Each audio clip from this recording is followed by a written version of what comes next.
Good evening, beloved community. With a full heart, a broken and full heart, it is my deep pleasure to greet you this evening from the beautiful ancestral territory of the Coast Miwok people here in Northern California at the edge of the Pacific Ocean. Beautiful tidal surge this afternoon and quiet, dark, and deep ocean all around. Eyes of compassion, observing sentient beings, assemble an ocean of blessing beyond measure. And may it be so today. I think of you there at Upaya in the Circle of the Way Temple. I think and feel and imagine and know that the scroll is hanging there on the wall right by the door, reminding us of the importance of form, ceremony, and ritual, and how extremely important it is to never apologize for anything fundamental.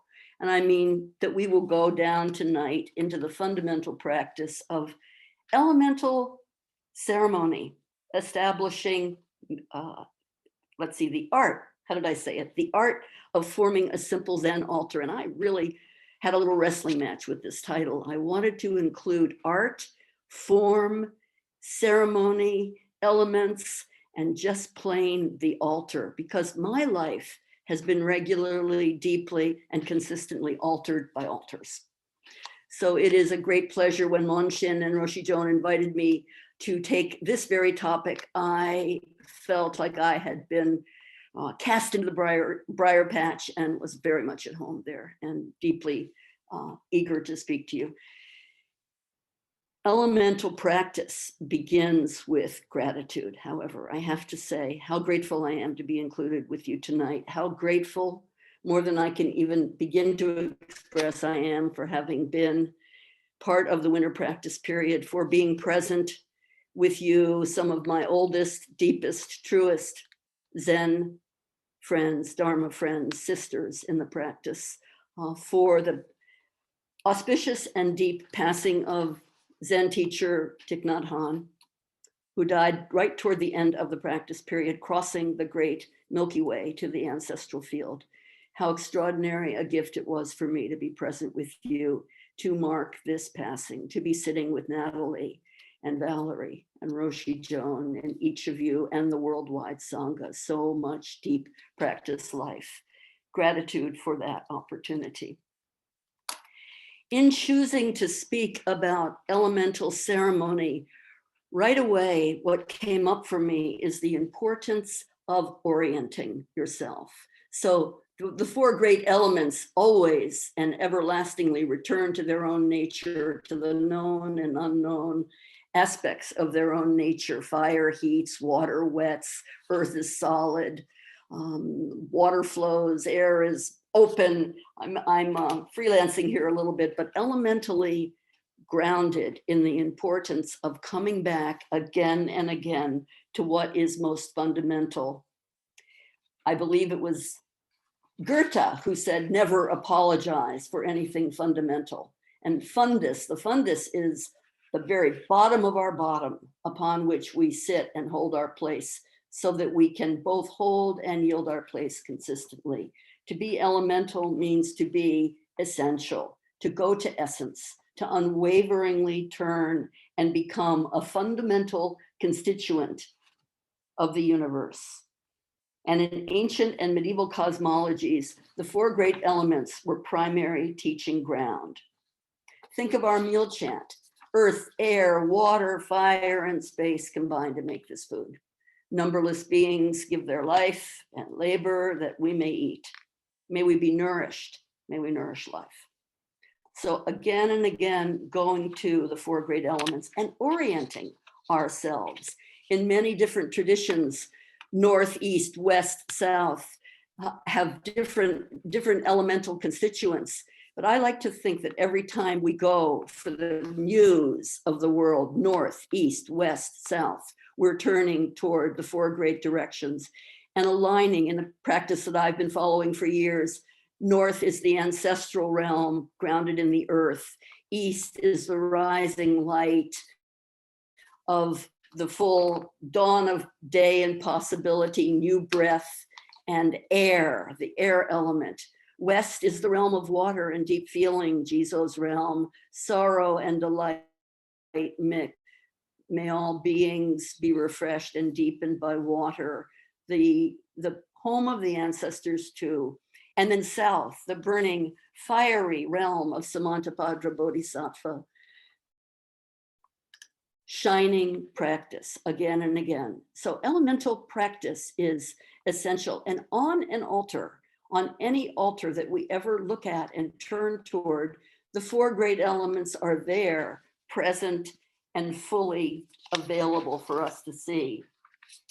Now, we can say that traditionally, a Zen altar includes a figure of the Buddha or Bodhisattva, female, male, them, they, all, everyone, human and more than human. There is usually a figure grounding the altar, and that figure is made of earth. So I like to think of the figure that is central to any altar as being an emanation of the great earth element.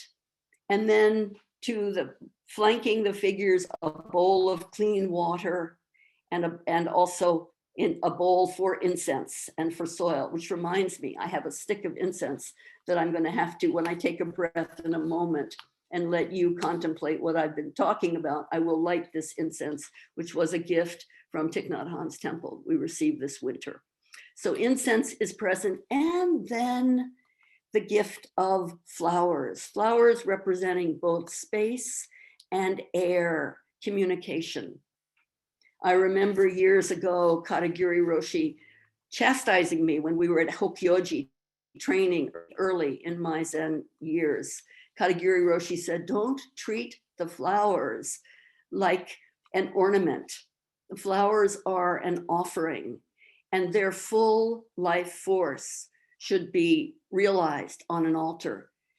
I was looking at flowers that were pretty half-mast, and I thought I better clear these off and put on some beautiful fresh flowers like the sunflowers and echium that are on the altar this afternoon behind me. But no, we stayed with those flowers, those tired field flowers, for 2 weeks. Every day, though, I changed the water. The water was getting a bit fetid. And we observed the coming apart, life and death, and the coming apart of life and death on that altar.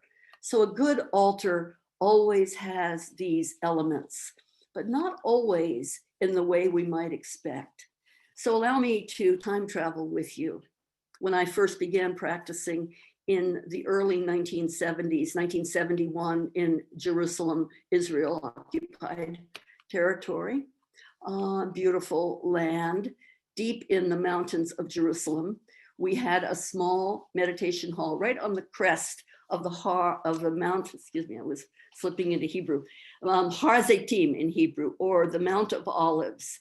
And I practiced with Soen Nakagawa Roshi. He was the lead teacher, although he was mostly in Japan. Now and then he visited us for session in Jerusalem, and he loved to come and call on us. Oh, live, he said, oh, live on the Mount of Olives, let your practice live. Kibutsu, namu, kibutsu, playing with kibbutz. He loved to play with the language. And the altar on that meditation, in that meditation center, was tiny, nondescript, without any figure, and completely quiet. I remember a simple board, a blue bowl, turquoise blue bowl of crystal clear water, one single branch of wheat that was decayed wheat, old wheat, ancestral wheat. And the fire, the candle was always lit. Yes, that's true. No figure and very little chanting. We weren't robed. We didn't wear any insignia. In fact, when we arrived at the Mount of Olives, there were pale beige robes hanging in the entryway, and everyone slipped a robe over their clothing and sat down, so that, as Suzuki Roshi used to love to say to us, if everyone dresses the same, then we can see how different we are. As if we're naked, he said. as intimate and close as water and milk running together. So we wore these pale brown robes and sat for hours, mostly sitting. Zazen was our practice, very little focus on the altar, although there was, after about a year, there was a beautiful sumi circle from Soen Nakagawa Roshi calligraphy that was there on the altar. So I was raised in my very first iteration and experience of Zen with a very simple altar and focus on deep sitting and not moving. And I remember when, after 2 years moving to Zen Mountain Center, Tassajara Zen Mountain Center, being extraordinarily moved by the Gandharan Buddha that sat in stony equanimity, beautiful creature of a Buddha on the altar. I thought, oh, this is a stone Buddha here for the long haul, never moving, always present. But in fact, not long after being at Tassajara in 1977, fire ran through the Zendo. The entire Zendo burned to the ground, and that Buddha was shattered to be recombined and restored after 2 or 3 years at the Asian Art Center in San Francisco. So what seems solid is in fact always moving to change an elemental base. Again and again, back to the elemental constituents. So allow me just to turn, light incense, take a breath, take a drink of water, just enjoy your breathing for a moment as I do this.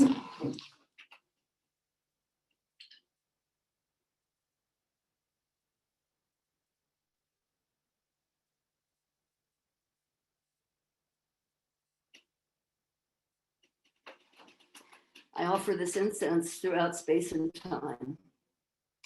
May it be fragrant as earth itself, reflecting careful awareness, wholehearted mindfulness, and the fruit of understanding slowly ripening.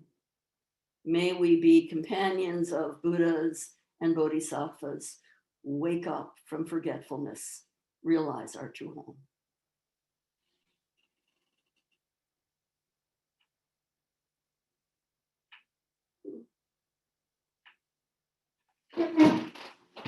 Better late than never, and very crooked she stands, because my incense has been placed in a bowl of ripe compost made of the gifts of the natural world, the elemental gifts of the natural world, again and again coming together.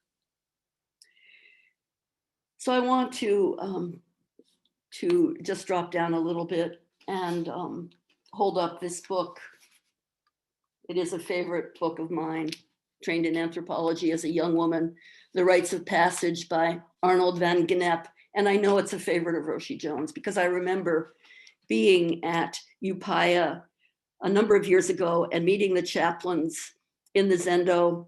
Particularly during that time, chaplains were feeling huge amount of grief over environmental and ecological devastation. And it was my deep pleasure and honor to be present with them as they trained and looked deeply into the heart of environmental degradation. And it takes a strong group to be able to do that. And Roshi Joan led us in a session on ritual. She led us in looking at these teachings from this philosopher, an anthropologist, I always call him a philosopher, from the Netherlands. And he reminded us that we are looking at rites of passage at every point, beginning with the difficulty of looking at separation. Separation from everything that is comfortable. Separation from what we know to be our home. Separation from health, from our well-being, from our identity, and also from our wealth, from our human connection, from our deepest intention, a separation that includes loss of faith and devastating sorrow. Does this sound familiar? It certainly does to me. To think of this ritual, and there's the word ritual, a deep and beautiful word, ritual, meaning coming from, let me get this right, an intrinsic part of life. I want to give you the right root. The root of ritual is ar, or armus. And interestingly enough, a ritual means to fit together a broken world. It connects to joint, the shoulder joint. And interestingly enough, the arms open wide, 1,000 arms, also include connection with armaments and armistice and weapons. So peaceful warriors. Right now, we are separated from a peaceful world and facing tremendous suffering and challenge.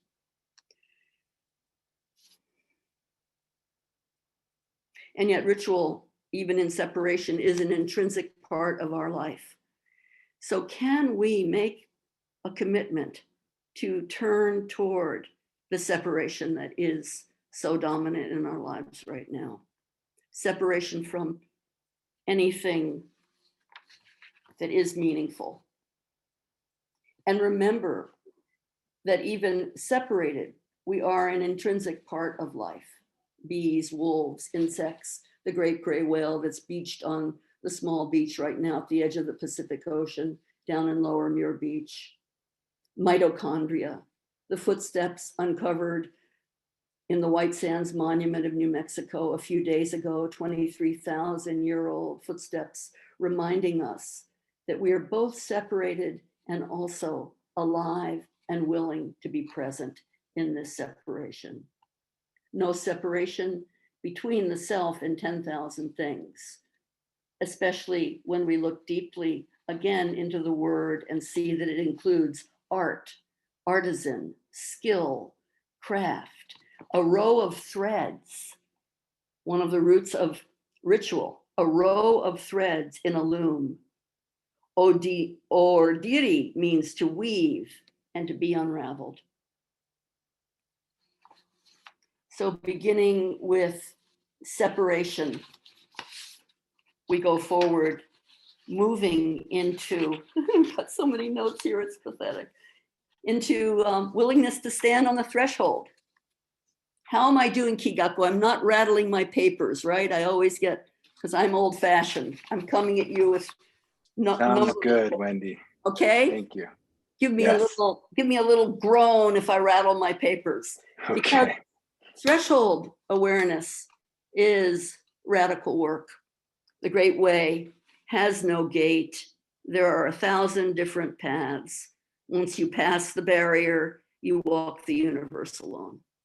And right now, I posit that we are in a threshold time, not separate, standing with residents who are both alive and ancestral, brutally killed residents, human beings and more than human beings in Bucha, Sloriansk, Kharkiv, Mariupol, radical uncertainty. We are on this very threshold, thrashed, churned, winnowed.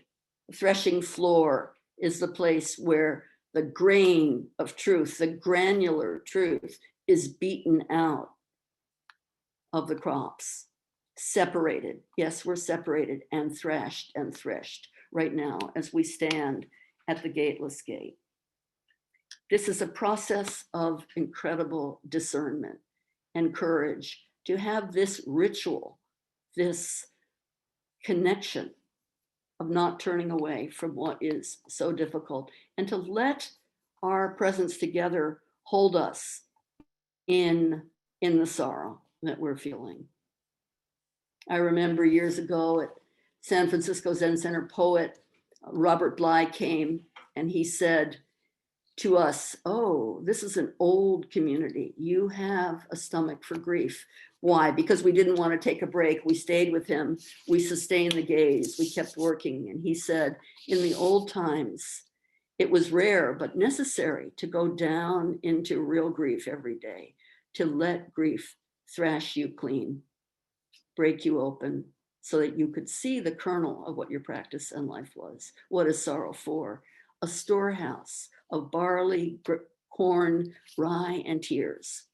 You step up to the door on a round stone, and the storehouse feeds birds of sorrow. So this threshold is very strong right now, that awareness of the threshold and of being thrashed and held, both held and thrashed.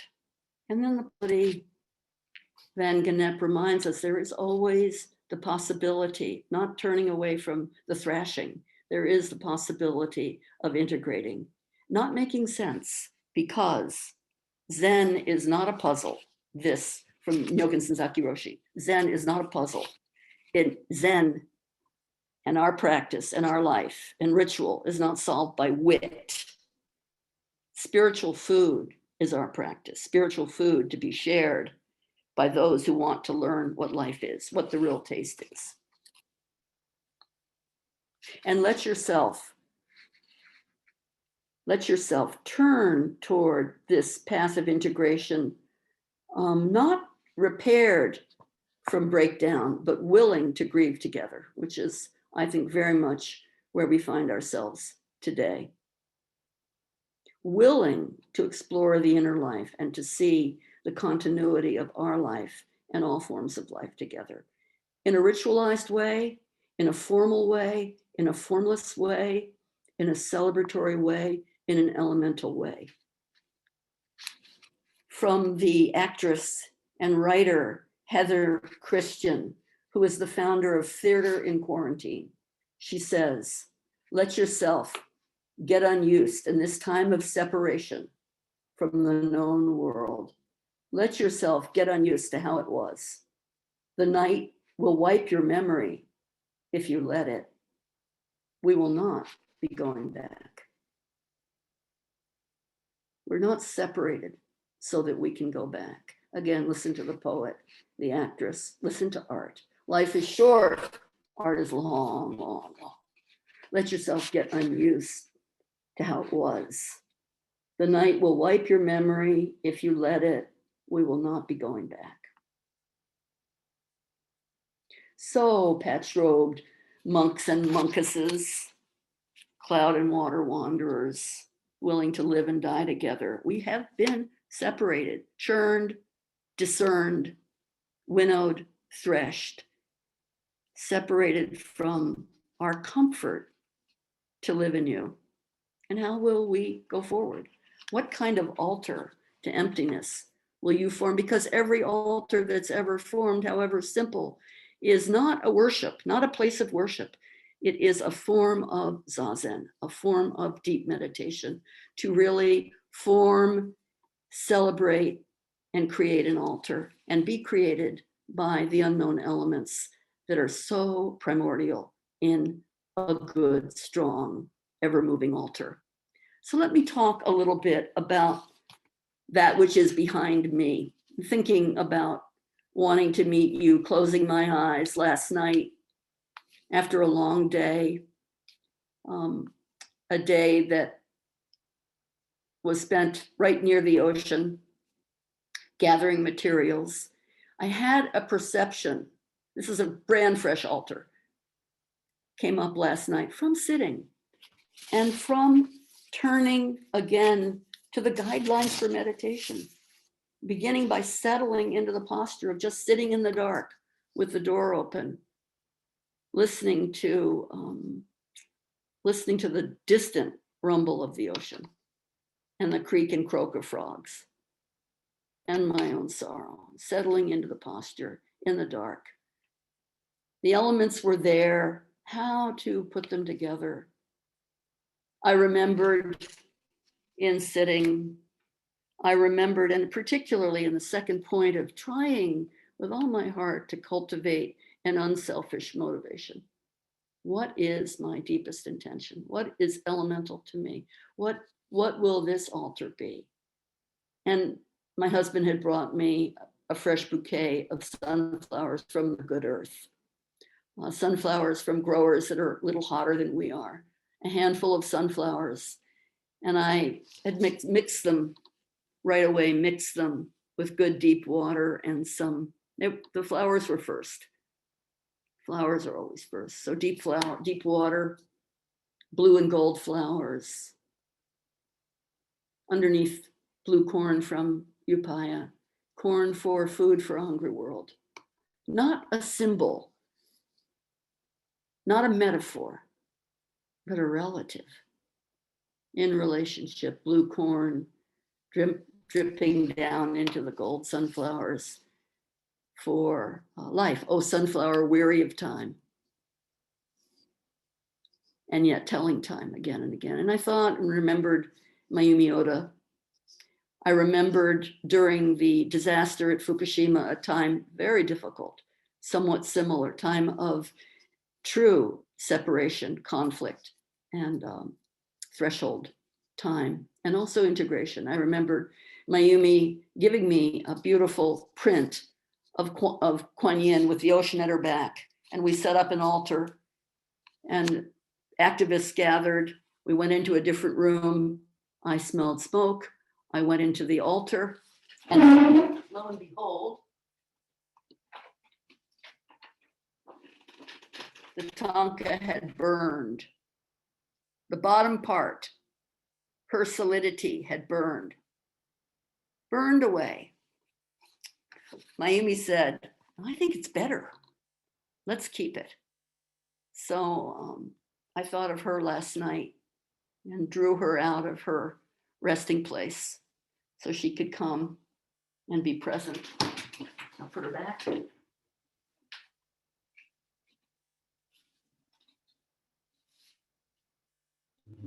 Oh, duct tape, weary of time. Thank you for your sticky freedom.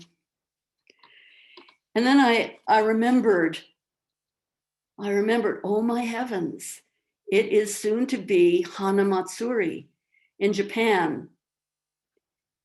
Hanamatsuri is the festival of flowers, or the Buddha's birthday. And we always, for years, celebrated at Green Gulch. And we have this little bold figurine of a baby Buddha, bodacious baby Buddha, with her there, finger up in the air. I alone am the world honored one. I stand for interconnectedness, for interbeing, for the ages. I will work for peace and justice and righteousness in every quarter of the world, known and to be known, on and on. No script. So I asked the Tanto at Green Gulch, could I borrow the baby Buddha? And sure enough, he came over. She came over. They came over, standing in a little silver bowl to collect fresh water from the mountain and be renewed. I remember Katagiri Roshi saying that special altars were set up all over Japan to honor baby Buddha in the spring and to be renewed, to celebrate the birth of Buddha and the birth of possibility. Oh, look how beautiful. Noah, do you want to give a close-up of the bodacious baby Buddha that's standing in my great-grandmother's silver bowl, which I had to polish in the dark last night? It's one of the first pictures I sent you from my sheath. Yes, let's see. That was just the baby Buddha from and pretty last nice. year's. And here is Pretty nice. There, can you see that? Thank you. There's the compost and the water and the crooked incense. Thank you. And then let's have a full show of the altar, because there are a few more elements. So do you see the shovel there? This also in the dark, I thought, bring out the shovel. This shovel was formed by an incredible group of young activists who took a full rifle and melted it. A full rifle is in the head of that shovel, the very head of that shovel, beating a rifle into plowshares. And there you can see, if you come in even closer, more, looks pretty good. You can see the gun, a sunflower coming out of the gun. So in the first iteration of these shovels were gifted to those of us who know how to wield them. And this is a heavy tool in every way. So let's back off and show one more aspect of the altar. And that is grain. You come in close again. No. So you can see a sheath of grain for a hungry world. Earth, air, water, fire, and space combined to make this food. And an article from the New York Times commemorating the extraordinary work. And thank you to my beloved Dharma sister, Stephanie Kaza, who has been keeping me in touch with the World Central Kitchen, Chefs for Ukraine. They serve 300,000 meals a day to people who've been displaced, and over 11 million people have been displaced from their homes.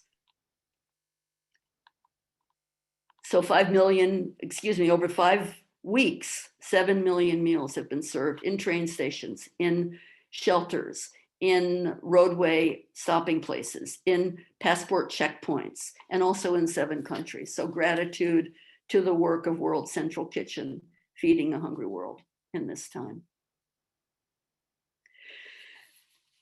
So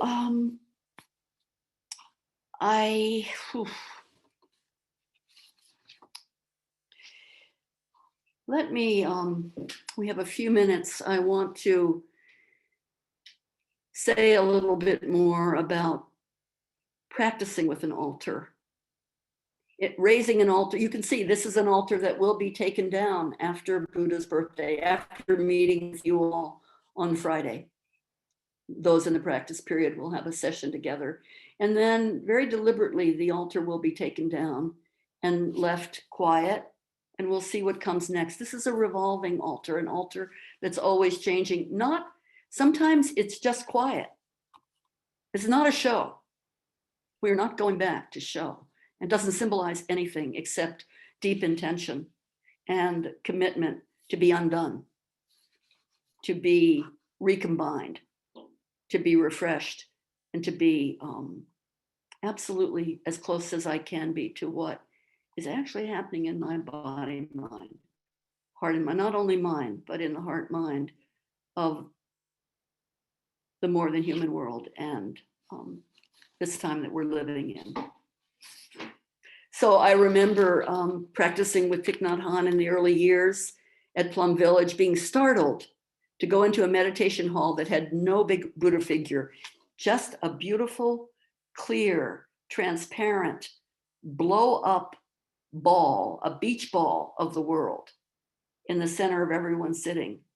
And I looked around wondering, no Buddha here? The Buddha was outside the meditation hall, in the rain, in the sun, in the wind. Made a very strong impression on me. And coming home, beginning to practice for 25 years with Sensei Kathy and others at Green Gulch Farm Zen Center, are very much local home, Zen home, one of many. But practicing there in the live conduit between Jizo Bodhisattva facing Manjushri, willingness to go down into hell and be renewed again and again, Jizo sending out long electrical power lines of intensity, and Manjushri being willing to sit completely still, holding the lotus, no mud, no lotus, awareness, quiet, grounded, Jizo active, foot raised, going forth into the world, carrying wish-fulfilling gem. No wonder you couldn't walk in front of these figures. You would die of electrical shock to pass between their intensity. What an extraordinary gift to grow up with those altars.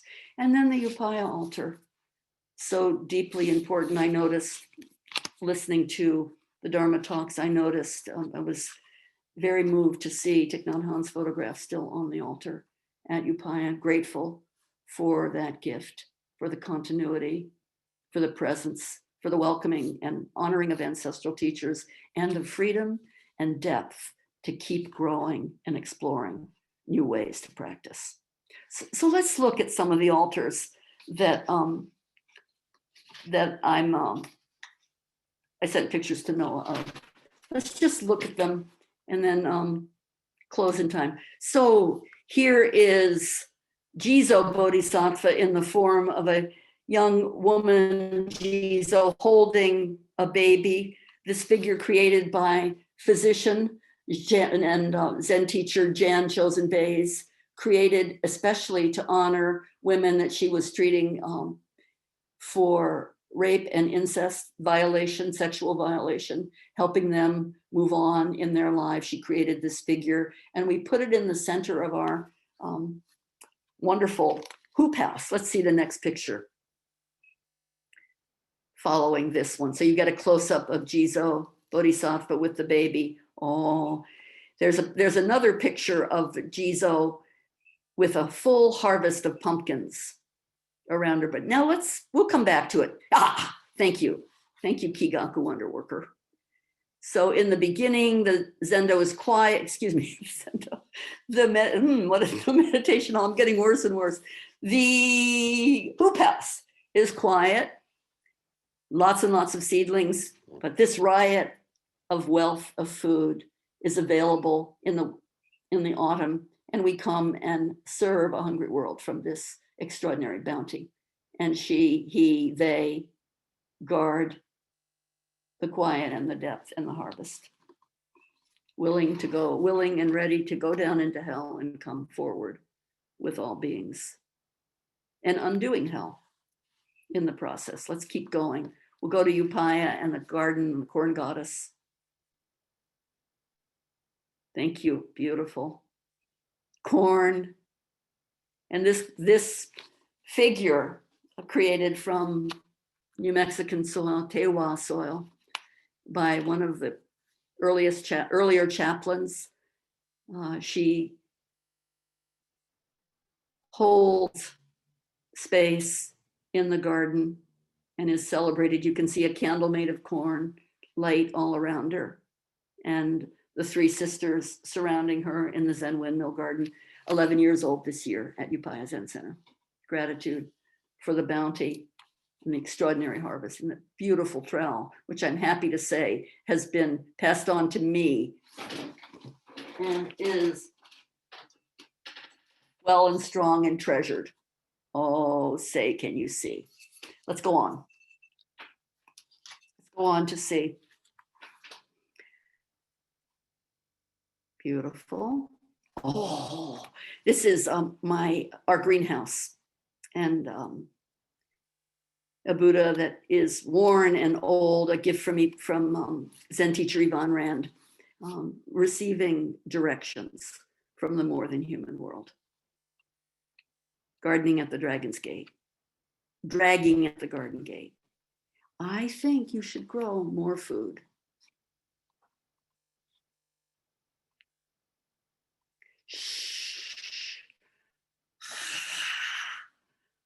Don't let me fall into the weeds again. The dragon gets a little overamped and often falls in the weeds. I have to fish her up, but there she is. And boy, house full now. I'm so happy to have this beautiful drawing from artist and activist and teacher, illustrator Davis Tassell. Years ago, we had a Buddha that was pale green. This is an illustration from Gardening at the Dragon's Gate. And the Buddha sat outside in the garden. We had a little makeshift altar where we offered incense every day before working.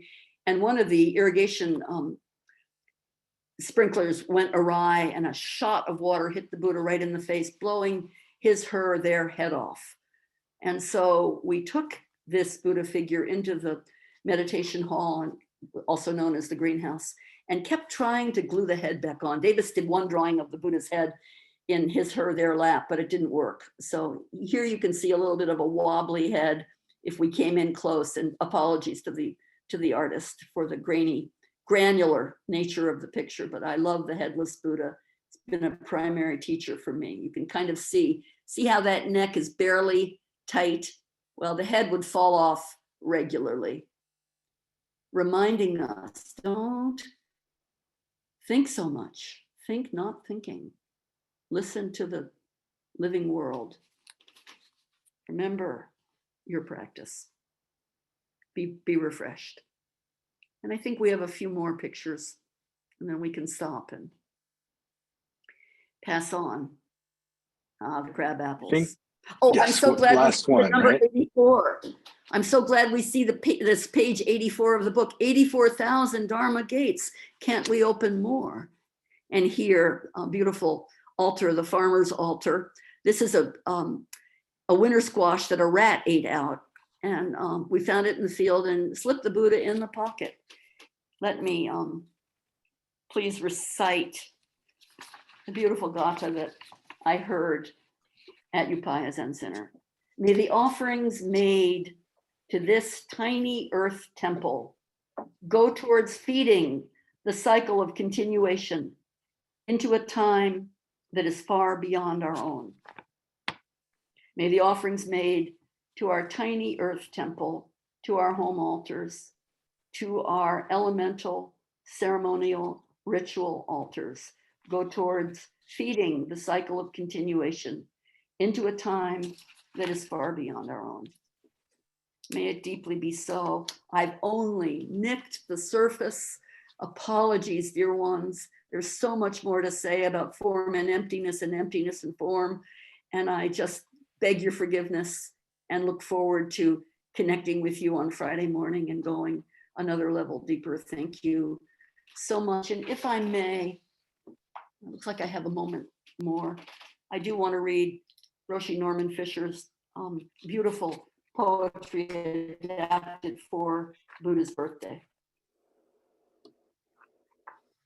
We had a pageant at Green Gulch for many years, enacting the story. So this is the closing of the pageant. Well, I'll read 2 lines. Forth the Buddha came, yet not from earth or cloud or spirit, but is as if from empty sky, pure of being as the breath itself, long and short, without beginning or end, fully aware, and like a brilliant sun in the summer sky, beautiful gaze, holding all eyes, like a full moon in autumn. For like the sun, be awakened by all life on earth, trees, children, deer, little fish, Buddha waking up, stars in the night, whispering to one another, waking up, seas and breezes, tall mountains that nail the universe shut, streams in the mountains that flow to the rivers like tongues.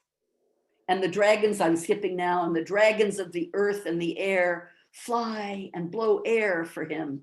And the dragons of the seas tipped with purple waves with points of silver. And the dragons of the houses flapping the houses like nightgowns.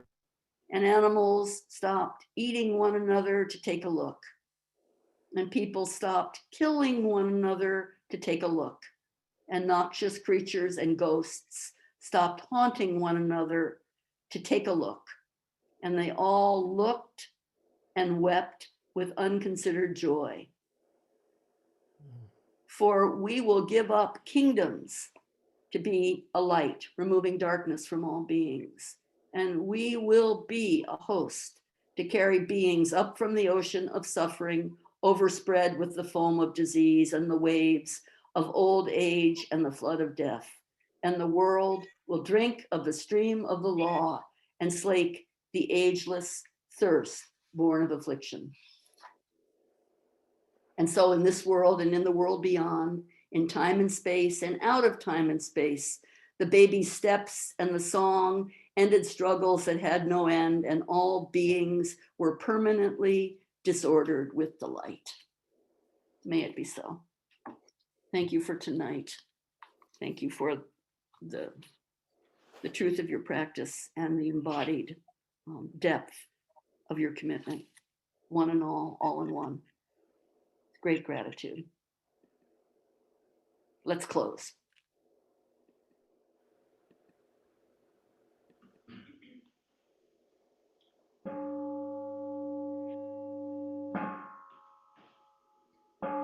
Creations are numberless. I vow to freedom.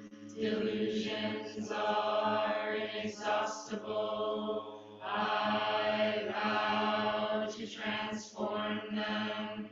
Reality is boundless. I vow to perceive it. The awakened way is unsurpassable.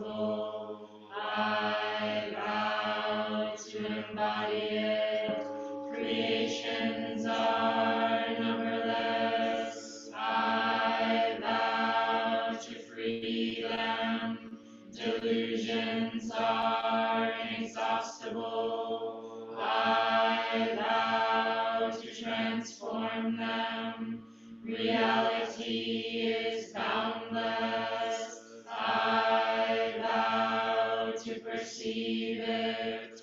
The awakened way is unsurpassable. I vow to embody it. Creations are numberless. I vow to free them. Delusions are inexhaustible. I vow to transform them. Reality is boundless. I vow to perceive it. The awakened way is unsurpassable. I vow to embody it.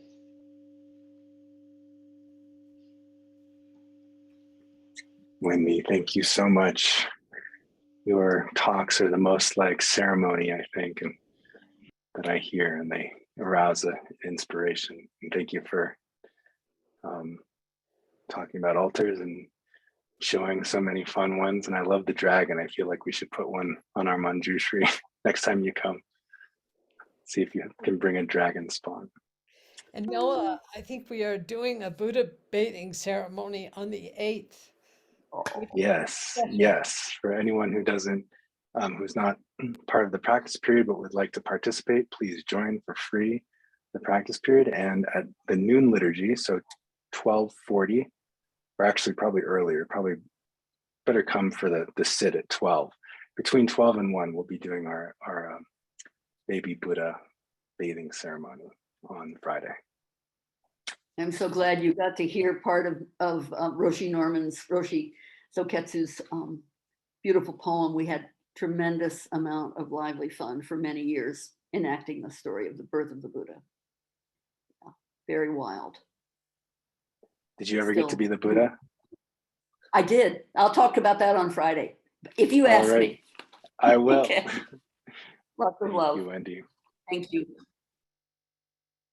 Thank you, dear Wendy. Thank you, Roshi.